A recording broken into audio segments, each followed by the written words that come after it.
Good morning, I'm Councillor Glen, and it is Saturday, September 2nd, and this is my update for the Labor Day long weekend. This morning I'm at the Bradley Craig Park, a great park here in the community, in the Abbottsville crossing community. It's on Cranesville, not too far from Triangle, so a couple ways you can get here. They're both off of Abbott Street. That would be Abbott Street east of Robert Grant Avenue. You can either take Triangle and then turn onto Cranesville, or at the roundabout there where Abbott crosses Rouncy and Cranesville, you could take Cranesville and come all the way along here to the park.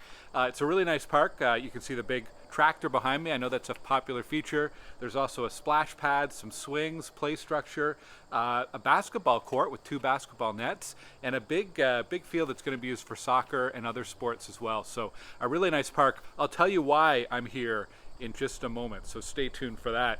I wanted to start today with back to school and the school bus issue that I'm sure you're hearing about. I know we've heard from a lot of parents with concerns with buses canceled to local schools. In particular, some of the schools that are really far from our community. There's students who go to Goulburn Middle School and to South Carleton. That's an awfully long way to go if you don't have a school bus to take you there, but it's affecting parents all over the community. I wanted to confirm one thing. OC Transpo is working with OSTA to see if there's any extra resources that OC Transpo can provide. They're already using 76, providing service for 76 school runs through OC Transpo, but if there's any extra resources or any adaptation of routes that can happen, something OC Transpo is working on. In my view, I think it comes down to funding. The rate of pay for bus drivers seems to be very low, and they're having trouble recruiting bus drivers. So if you know someone who might be interested in a part-time job, DriveYellow.ca is the recruitment website, DriveYellow.ca. The other thing is just reflecting on over the last few decades how schools and school boards have evolved, and I think there's a couple of factors that are exacerbating this. One is schools tend to be larger and less community-based, so more students means there's a much larger catchment area and fewer kids can actually walk to school. The other thing in Ontario is we do have 4 separate school boards, 4 different school boards. So even if a family happens to live near a school, there's a good chance that's not even the school that your child be eligible for. So again, that increases the need for longer transportation distances to schools. And obviously we want to see as many kids as possible being able to walk or to bike to school, but when these schools are so spread out, that's very difficult to attain. It's certainly in no one's best interest to have more and more people driving to school. That creates more traffic and safety issues, more greenhouse gases from emissions. So I really hope that OSTA can recruit some more bus drivers and that we can get that fixed as soon as possible. DriveYellow.ca if you know anyone who's looking for some part-time work this fall. I'll talk a little bit more about back to school later. I just wanted to wrap up on some things that happened at City Hall this week. One of them, we had our light rail subcommittee, so we got a big update on the schedule to open the next lines of LRT.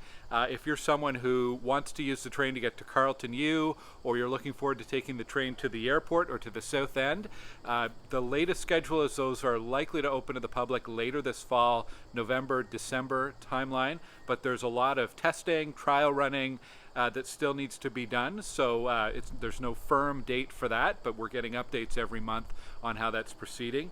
In the East End, 2025, I believe, is the date in the East End, and in the West End, to bring it to Moody, is 2026. This week we had our information meeting for 37 Wildpine, the proposed apartment building there, so thank you to residents who came out for that. We've posted an archive of the video on my website and YouTube channel. My website is glengower.ca, and my YouTube channel, just search for Councillor Glen and you'll find it there. Big congrats to Brew Revolution and JoJo's Pizza and a whole bunch of other partners who put together a great fundraiser for the food bank. They raised over $1,000 in cash and a ton, well maybe not literally a ton, many pounds of food donations as well for the food bank. So great job. You know what, the food bank could really use your support, so if you can make a cash donation, I think that's appreciated. If you can make a food donation, that's appreciated too. And I wanted to say a happy birthday to a local website. StittsvilleCentral.ca turned 9 years old yesterday on September 1st. It's a site that I launched back in 2014, and I don't run it anymore, but thank you to Leslie McKay for taking over the reins and running it over the last 5 years. Now, they've been hit really hard by this Facebook or Meta ban on Canadian news. It's one way that a lot of people discovered the website.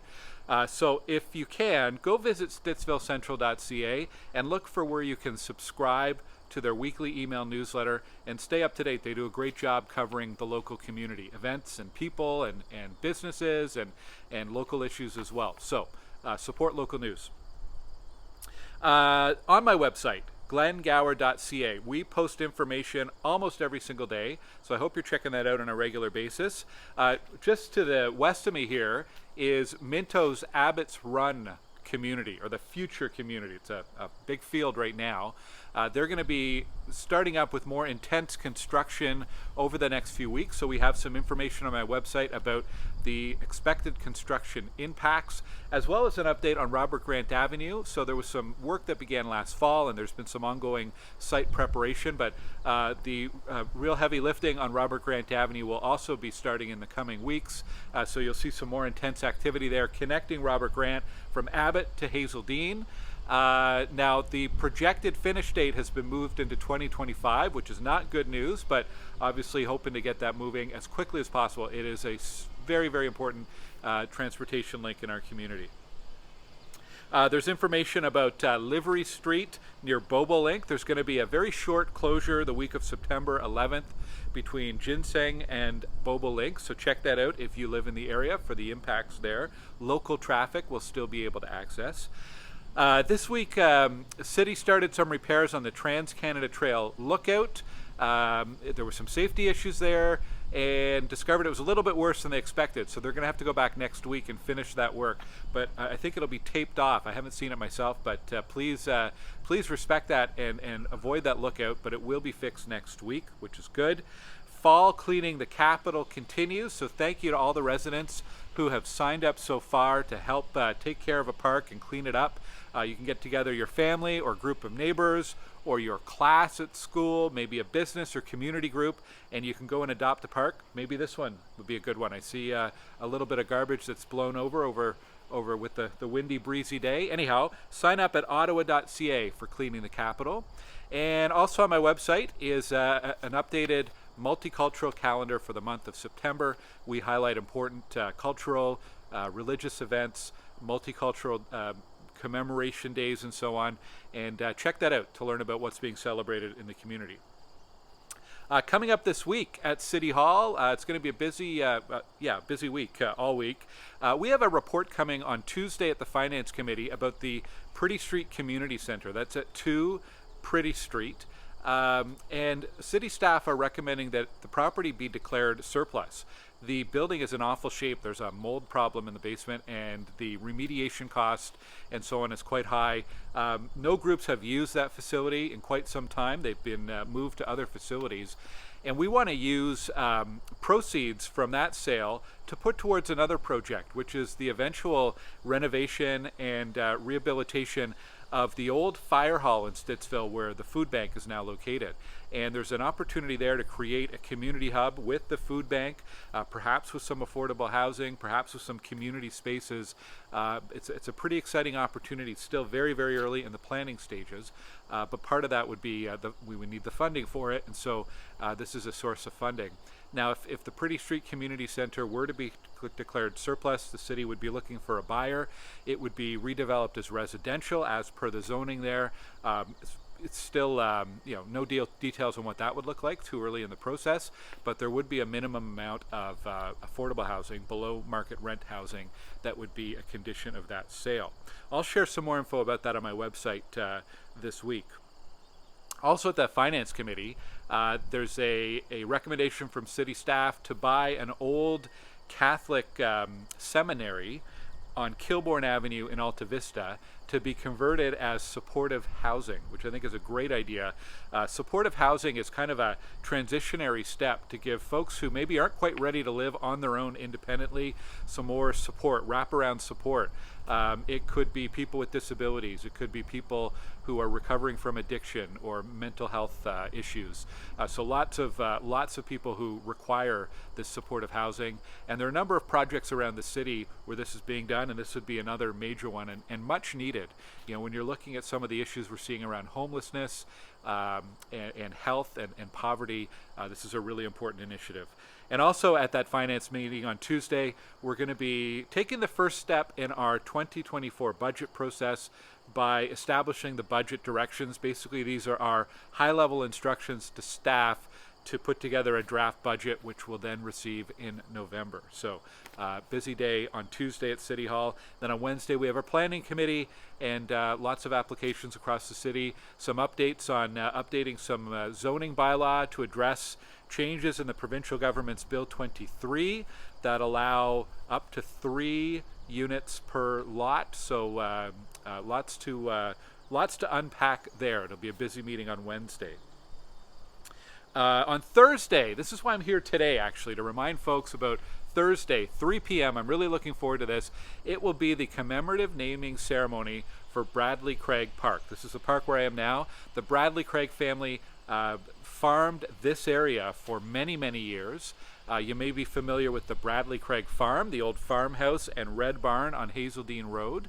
That's been a Bradley family farm going back to the 19th century. And so this park name commemorates that family and their legacy and their history here. So I'm really looking forward to that. It's 3 p.m. Thursday here at the park, and everyone's welcome to attend. I hope we get some folks from the community out attending as well. Other upcoming events, next Saturday is the annual Butter Tart Festival at Village Square Park. I think a lot of people are looking forward to that one. And there's more events listed on my website if you go to glengower.ca/events. I have 2 reminders for you before I wrap up. First of all, this is the weekend where a lot of people start to close up their pools and drain their pools. If you are draining onto the street, look for the sewer grates, and if you see a fish logo or a fish image on the sewer grate, don't drain your pool into there, because that drain is going usually right into the pool creek or into a natural water system. So please do not drain your pool into a sewer with a fish symbol on it. Find an alternate place to drain that. And my second reminder is around back to school and safety. School started for French students on Tuesday. Most students will be starting up Tuesday, Wednesday this week. That means more kids walking to school, cycling to school, more school buses on the road. So make sure if you're a driver that you are paying attention, taking your time, following the speed limit, stopping at stop signs, stopping for school buses, importantly.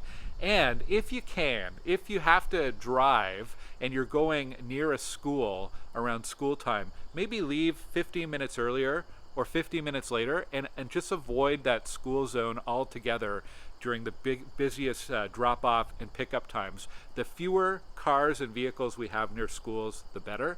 And if you're a parent who is driving, I know a lot of people do out of necessity, a great tip is to park or let your kids out a few blocks away from the school and let them walk the last little bit. Again, it's to help remove that congestion and volume of traffic around schools and make the environment safer for everyone.